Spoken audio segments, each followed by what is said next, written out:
Support comes from Gemma, architects, planners, and designers seeking to bring joy to their clients and communities. Details at gemastl.com. This is St. Louis on the Air from St. Louis Public Radio. I'm Elaine Cha. Yesterday marked the first day of legal sports betting in Missouri. It was a long time coming for many sports fans, and voters narrowly approved a measure last year allowing it. St. Louis Public Radio reporter Olivia Mizelle and visuals editor Brian Munoz are here to talk about how that first day went. Welcome to both of you. Hey, Elaine. Thanks for having me. So you both made your way downtown to Horseshoe St. Casino yesterday. Olivia, what did you see there? Yeah, so I went in sort of the early afternoon yesterday after the snow had already started falling, so it was pretty empty. It was a Monday afternoon as well. But the people that were there were excited. They were happy to not have to drive across the river and go into Illinois to place bets anymore. But I think all in all, probably more people were placing bets using mobile apps rather than in person at the casino. Mm-hmm. So clearly those are people who were in favor of legal sports betting in Missouri, but opposition to sports gambling, that amendment came primarily from where you all were, from casinos, and most notably from Caesars Entertainment, which operates the Horseshoe Casino. Did that come up at all, Brian? Absolutely not. So I actually went to the Horseshoe Casino here in downtown St. Louis earlier in the morning, and there were balloons set up, and Trent Green, former quarterback for the St. Louis Rams, rest in peace, and the Kansas City Chiefs, was there talking about how great it was that sports betting was finally legal in Missouri.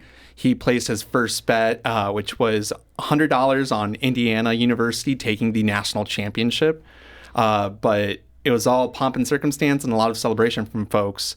That dismissal of the amendment wasn't there because I would presume, it's passed and Caesars Entertainment wants a piece of that pie. Mm-hmm. So, Olivia, you mentioned the mobile apps that people were using. So, obviously, you don't have to be in a casino to place a bet. But what is it that people at the casino, what do they say about the appeal of showing up in person to bet in a casino? I think the community aspect is kind of the biggest draw there. I was told like Monday Night Football or when there's NFL games, when there are live games going on, where people want to be at the casino watching them and placing bets. It's a big draw to be there with other people that are also invested in the game. So I think when I was there wasn't anything huge going on, so there wasn't a huge draw to be there. But I think that those casinos will benefit when there's actual live games going on that people have placed bets on. And people did brave the conditions to get there, right? A few people did, yeah. A few people did. Now, Brian, you hopped across town to an event that DraftKings put on, and among the people there was former St. Louis Blues player and NHL Hall of Famer Brett Hull. And you asked him about whether sports gambling could generate more fans. Absolutely. I think it'll really pique people's interest. Like you have your avid fans that I don't think it's going to change them, but like you said, the fringe fan that all of a sudden now they can put a bet on their favorite player to see if he's going to score. I think that could draw them in and sell a few more season tickets. That's a good idea. That's something that's been echoed by sports executives here in St. Louis. St. Louis Public Radio State House reporter Sarah Calligan and I have spoken with executives over at the St. Louis Cardinals and then recently at the St. Louis Blues. And that residual, appeal to bringing more people into the fan base is something that was really noted. And something else that they had mentioned was the hope that any residual income that comes from, the sports betting thing could help teams, boost their rosters. And when you look at the Blues, their 4-1 loss to Anaheim last night, I think fans such as myself would welcome that prospect. Mm-hmm. And Olivia, you were at the DraftKings event too. What stood out about that one? And was there anyone that you spoke with? Yeah, I spoke with former St. Louis Rams player Isaac Bruce, and he kind of echoed that same thing about bringing more fans to the games and adding kind of more of like an emotional investment in the games. But he also talked about for athletes, keeping that kind of separate and not getting wrapped up in the extra pressure that sports betting might bring while they're playing. Mm-hmm. Now, something Brett Hull said about legal sports gambling is that the revenue from it will support education. And that's also a note that Missouri House Speaker John Patterson made at the event. What is that education funding going to look like, Olivia? Yeah, so it's not totally clear right now.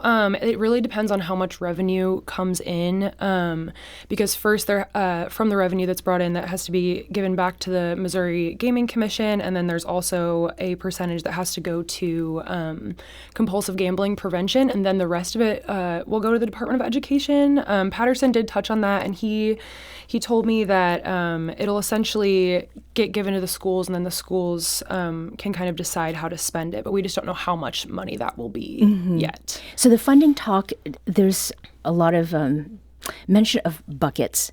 And our STLPR colleague, our State House reporter, Sarah Kellogg, on Friday had said that per a requirement of this legal sports betting amendment, the first $5 million or 10% of the revenue will go to addressing problem gambling. So was that at all reflected in what you heard, Olivia, at the DraftKings event? It was brought up for sure. I think the main thing that I heard a lot of people focusing on was education, but the fact that the money was going to it was brought up, and also just preventing problem gambling in general was a big topic of discussion there. They had DraftKings staff member who her job is to kind of prevent problem gambling. So she was there talking about it, and that was a big topic. Mm-hmm. What about you, Brian? What did you hear about that? Yeah, I echo what Olivia's saying here, and just the emphasis of we want to do this responsibly, and we want people to have the resources and the help if they need the help. And we asked Speaker Patterson about this, and specifically how sports gambling issues tend to arise with young men in their 20s. And he said, if there's a need for more money in that problem gambling bucket, that's something that we can definitely reassess at the legislature. Mm-hmm. So this is something to watch. This is day 2. So yeah. Oh, yeah. Look forward to more reporting on this. STLPR visuals editor Brian Munoz and reporter Olivia Mizelle, thank you so much for joining us today. Thank you. Thanks.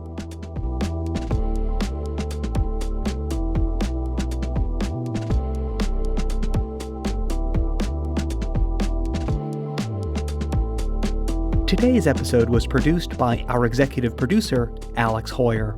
Audio engineering and podcast design by Aaron Dorr. St. Louis on the Air is a production of St. Louis Public Radio.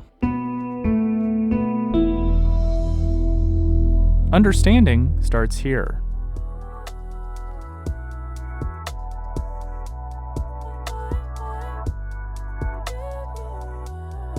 Do you find yourself regularly listening to episodes of St. Louis on the Air? Suggest us to a friend you think might enjoy our conversations. And leave us a review and rating on Apple Podcasts on the App Store. It's the simplest way to help people discover our show. Thanks. St. Louis Public Radio is a member-supported service of the University of Missouri St. Louis.